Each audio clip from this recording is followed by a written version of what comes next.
사랑하는 부산진교회 성도 여러분, 하나님의 은혜와 평강이 여러분의 삶의 자리에 함께 하시기를 축복합니다. 오늘 우리에게 주신 하나님의 말씀은 다니엘 11장 1절로부터 19절까지의 말씀입니다. 내가 또 메대 사람 다리오 원년에 일어나 그를 도와서 그를 강하게 한 일이 있었느니라.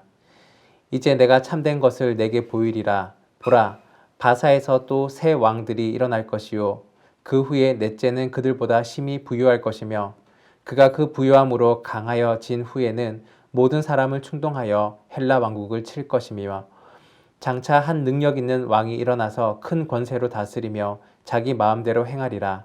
그러나 그가 강성할 때에 그의 나라가 갈라져 천하 사방에 나누일 것이나 그의 자손에게로 돌아가지도 아니할 것이요 또 자기가 주장하던 권세대로도 되지 아니하리니 이는 그 나라가 뽑혀서 그 외에 다른 사람들에게로 돌아갈 것임이라. 남방의 왕은 강할 것이나 그 군주들 중 하나는 그보다 강하여 권세를 떨치리니 그의 권세가 심히 클 것이요 몇 해 후에 그들이 서로 단합하리니 곧 남방 왕의 딸이 북방 왕에게 가서 화친하리라. 그러나 그 공주의 힘이 쇠하고 그 왕은 서지도 못하며 권세가 없어질 뿐 아니라 그 공주와 그를 데리고 온 자와 그를 낳은 자와 그때에 도와주던 자가 다 버림을 당하리라. 그러나 그 공주의 본 족속에게서 난 자 중에 한 사람이 왕위를 이어 권세를 받아 북방 왕의 군대를 치러 와서 그의 성에 들어가서 그들을 쳐서 이기고 그 신들과 부어 만든 우상들과 은과 금의 아름다운 그릇들은 다 노략하여 애굽으로 가져갈 것이요 몇 해 동안은 그가 북방 왕을 치지 아니하리라. 북방 왕이 남방 왕의 왕국으로 쳐들어갈 것이나 자기 본국으로 물러가리라. 그러나 그의 아들들이 전쟁을 준비하고 심히 많은 군대를 모아서 물이 넘침같이 나아올 것이며 그가 또 와서 남방왕의 견고한 성까지 칠 것이요 남방왕은 크게 노하여 나와서 북방왕과 싸울 것이라. 북방왕이 큰 무리를 일으킬 것이나 그 무리는 그의 손에 넘겨준 바 되리라. 그가 큰 무리를 사로잡은 후에 그 마음이 스스로 높아져서 수만 명을 엎드려뜨릴 것이나 그 세력은 더하지 못할 것이요 북방왕은 돌아가서 다시 군대를 전보다 더 많이 준비하였다가 몇 대 곧 몇 해 후에 대군과 많은 물건을 거느리고 오리라. 그때 여러 사람이 일어나서 남방왕을 칠 것이요 내 백성 중에서 포악한 자가 스스로 높아져서 환상을 이루려 할 것이나 그들이 도리어 걸려 넘어지리라. 이에 북방왕은 와서 토성을 쌓고 견고한 성읍을 점령할 것이요 남방 군대는 그를 당할 수 없으며 또 그가 택한 군대라도 그를 당할 힘이 없을 것이므로 오직 와서 치는 자가 자기 마음대로 행하리니 그를 당할 사람이 없겠고 그는 영화로운 땅에 설 것이요 그의 손에는 멸망이 있으리라. 그가 결심하고 전국을 힘으로 다하여 이르렀다가 그와 하친할 것이요 또 여자의 딸을 그에게 주어 그의 나라를 망하게 하려 할 것이나 이루지 못하리니 그에게 무익하리라. 그 후에 그가 그의 얼굴을 바닷가로 돌려 많이 점령할 것이나 한 장군이 나타나 그의 정복을 그치게 하고 그 수치를 그에게로 돌릴 것이므로 그가 드디어 그 얼굴을 돌려 자기 땅 산성들로 향할 것이나 거쳐 넘어지고 다시 보이지 아니하리라. 아멘. 오늘 본문은 다니엘 시대를 기준으로 앞으로 일어날 전쟁에 대하여 예언한 내용들이 기록되어 있습니다. 신기한 점이 있는데 아직 일어나지 않은 일들을 마치 역사적인 일을 경험한 것 같은 그 후대의 사람이 기록한 것 같이 기록했다는 점입니다. 하나님께서는 앞으로 일어날 일들에 대하여서 세세하게 다니엘에게 일러주신 것입니다. 오늘 본문 말씀은 페르시아 시대로부터 헬라 알렉산더 제왕을 거쳐서 이후에 셀루커스 왕조에 이르기까지의 역사를 담고 있는 내용들입니다. 특별히 이 역사의 내용을 예언의 형식으로 이야기하고 있습니다. 본문은 단순히 앞으로 일어날 일들에 대한 정보를 전달하는 것이 목적이 아닙니다. 일어날 일들을 통하여서 하나님의 주권과 하나님께서 세상을 다스리는 섭리를 말씀하고자 하시는 것입니다. 바벨론을 무너뜨렸던 페르시아는 아주 강한 나라였지만 그 시대도 가고 알렉산더의 시대가 도래할 것입니다. 그리고 그토록 대단하던 알렉산더도 결국 단명하고 그가 정복한 나라는 네 개로 나뉘어져서 존재하게 될 것입니다. 아무리 강대한 나라, 아무리 뛰어난 왕이라 할지라도 영원하지 못함을 알려주고 있습니다. 세상의 나라는 결코 그 힘을 믿을 수가 없습니다. 잠시 있다가 사라지는 안개와 같을 뿐인 것입니다. 이 시간 우리는 세상의 역사와 시간의 주인이신 하나님을 함께 묵상해 보기를 원합니다. 첫째, 하나님은 역사의 주인이십니다. 하나님은 역사의 주인이십니다. 세상 역사는 통치자들에 의해서 온갖 불의와 암투와 탐욕을 채우려는 그러한 일들 가운데에 세워져 있었습니다. 타인의 생활이나 생명은 아랑곳하지 아니하고 욕심을 채우려고 끝없이 갈등과 반목을 일삼고 결국 전쟁을 일으킨 역사들입니다. 말로 형용할 수조차 없는 비참한 일들이 끊임없이 일어났고 지금도 계속되고 있습니다. 하지만 성경은 이러한 비참한 역사 가운데서도 하나님의 주권과 섭리, 통치가 명백히 드러나고 있다고 말씀하고 있습니다.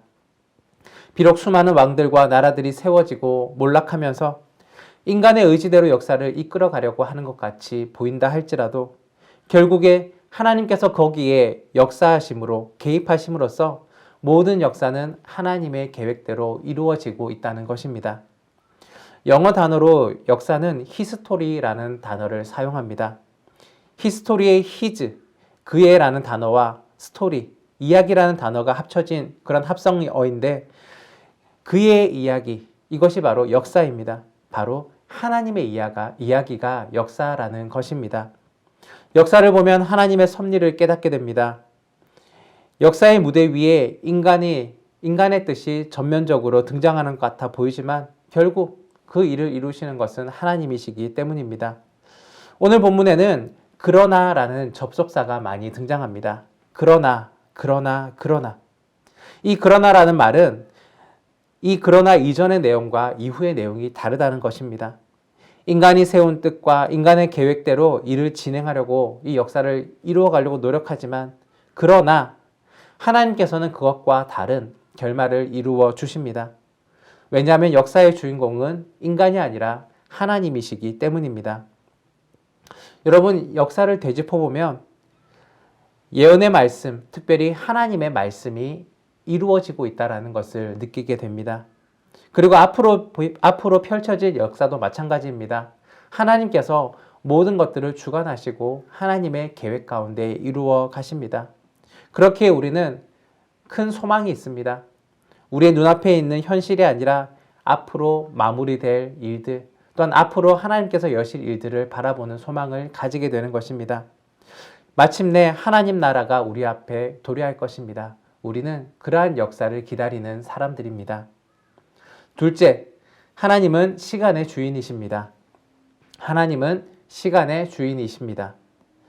역사는 시간적 순서에 따라 전개되며 시간과 밀접한 관계를 가지고 있습니다.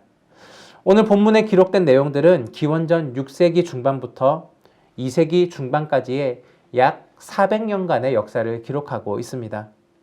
하나님께서 다니엘에게 알려주신 이 이야기는 마치 다니엘이 400년을 살아있을 것 같이 이야기해 주십니다. 유한한 생명을 가진 다니엘에게 왜 400년이라는 그러한 이야기들을 들려주셨을까요? 이것은 어떠한 의미가 있는 것일까요? 하나님의 백성에게 이 땅에서의 삶은 끝이 아닙니다. 태어나서 죽으면 그곳으로 끝나는 존재가 우리가 아니라는 것입니다.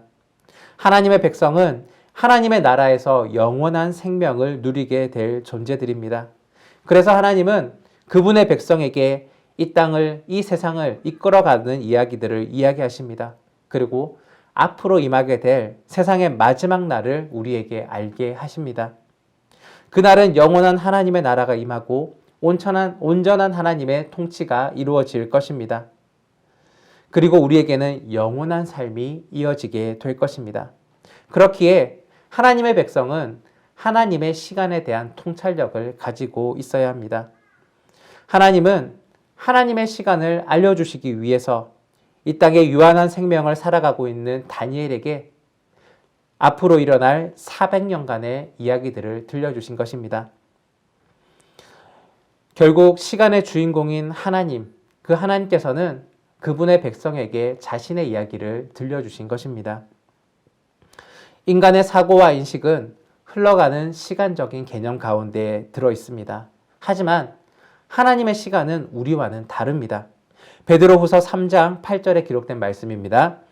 사랑하는 자들아, 주께는 하루가 천년 같고 천년이 하루 같다는 이 한 가지를 잊지 말라. 아멘. 하나님의 시간과 우리의 시간은 다릅니다. 하나님께는 하루가 천년 같고 천년이 하루 같습니다. 시간적 개념이 우리와 완전히 다른 것입니다. 하나님은 시간의 주인공이시고 주인이십니다. 하나님의 시간은 흐르지 않습니다. 하나님은 시간 안에 계시는 분이 아니라 시간이 하나님 안에 있습니다. 하나님은 처음이요 마지막이십니다. 하나님은 모든 시간을 간섭하시고 모든 시간 가운데 계시는 분이십니다. 아브라함과 이삭과 야곱의 하나님은 오늘 우리의 하나님이십니다. 죽은 자의 하나님이 아니라 산 자의 하나님이십니다. 하나님 앞에는 아브라함도 다윗도 베드로도 바울도 우리도 모두 살아있는 존재입니다. 하나님은 모든 시간 가운데에 가셔서 모두와 만나고 계시는 것입니다. 모든 시간 속에 하나님의 사람과 교제하시고 또 영원한 하나님의 나라로 인도하고 계시는 것입니다. 이란 오늘 본문 말씀을 우리는 어떻게 받아들여야 할까요? 오늘을 살아가는 우리에게 역사와 시간의 주인공이신 하나님을 바라보아야 할 것입니다. 세상 나라의 흥망성쇠는 하나님께 달려 있습니다. 아무리 강한 나라도 위대한 왕이라 할지라도 잠시 이 땅에 살다가 사라질 존재들입니다. 오직 영원한 것은 하나님의 주권과 하나님의 나라밖에 없습니다. 다니엘의 시대는 이스라엘이 열광의 틈바구니 속에서 멸망한 그리고 약소국에 불과한 그러한 시대였습니다. 그러나 이스라엘의 운명은 강력한 나라의 힘, 거기에 달려있지 않고 하나님의 뜻에 달려 있었습니다. 세상의 힘이 아닌 하나님의 계획 안에서 다시 회복될 것입니다. 하나님은 예언의 말씀을 통하여서 이것을 다니엘에게 알려주신 것입니다. 사랑하는 여러분, 오늘 우리는 다니엘의 말씀을 통하여서 우리에게 깨닫게 하시는 하나님의 그 음성을 들으시기를 바랍니다. 우리의 삶이 강한 힘을 가진 나라와 그리고 그 어떤 권력에 휘둘리는 것처럼 보일 때도 있겠지만 결국 그것은 우리의 운명을 결정짓지 못합니다. 하나님이 역사와 시간을 주관하시기 때문입니다. 우리가 영의 눈을 들어서 또한 하나님의 말씀 가운데 깨달음으로 통하여서 세상의 주관자이신 하나님을 바라보아야 합니다. 보이는 현실 또 보이는 결과에 연연할 것이 아니라 궁극적으로 세상을 섭리하시는 하나님을 바라보고 또한 앞으로 임할 영원한 하나님의 나라를 기대하며 나아갈 수 있는 여러분과 제가 되기를 간절히 바랍니다. 사랑해 주님 감사합니다. 오늘 귀한 말씀을 또한 우리에게 주시고 역사와 시간의 주관자이신 하나님을 바라보게 해주심을 감사합니다. 많은 왕들이 일어났고 나라들이 세워졌다가 사라졌지만 그 가운데 하나님의 섭리는 변하지 아니하고 오늘 우리를 인도하여 주심을 바라봅니다. 하나님, 유한한 인생을 살아가지만 우리는 무한한 하나님의 나라를 꿈꾸며 소망하는 자들임을 고백합니다. 하나님의 역사와 시간을 이해하며 또한 영원한 하나님의 나라를 온전히 이룬바 될 수 있는 우리의 삶들 될 수 있도록 도와주옵소서. 오늘의 삶 가운데도 하나님의 주권을 인정하는 귀한 삶들을 살기를 원하오니 하나님 함께하여 주시고 인도하여 주옵소서. 감사드리며 예수 그리스도 이름으로 기도드립니다. 아멘.